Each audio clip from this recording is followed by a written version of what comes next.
नमस्कार दोस्तों, आपका हमारे चैनल में स्वागत है। आइए आज हम लोग जानेंगे कि संक्रमयी और असंक्रमयी भूमि क्या होती है। कहीं कहीं इसको संक्रमणी और असंक्रमणी भी कहते हैं। तो आइए हम जानना शुरू करते हैं कि संक्रमयी भूमि क्या होती है।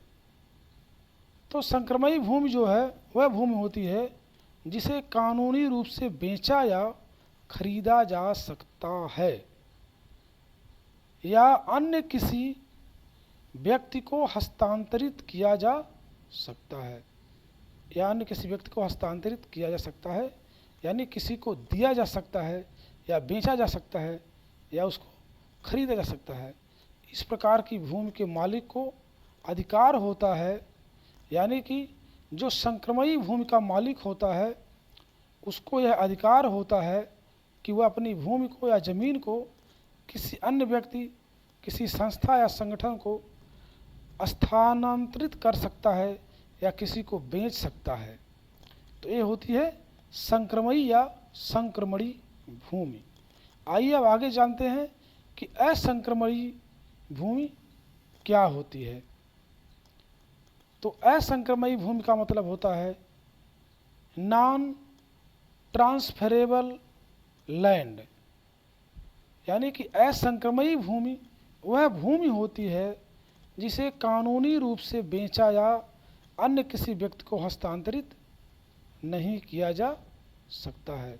यानी कि असंक्रमयी भूमि जो है बेचा और खरीदा या किसी अन्य को दिया नहीं जा सकता है।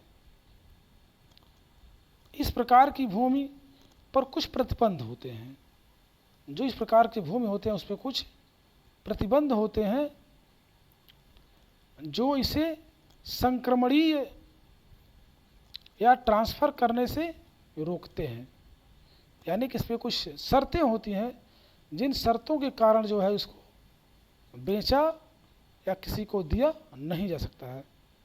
असंक्रमयी भूमि में सरकारी भूमि, अनुसूचित जाति जनजाति की भूमि, वक्फ की भूमि और ऐसी भूमि शामिल होती है जिसे किसी विशेष उद्देश्य के लिए आरक्षित किया होता है। इस प्रकार की भूमि का स्वामित्व उपयोग केवल वही व्यक्ति या संगठन कर सकता है जिसे ये सौंपा गया है।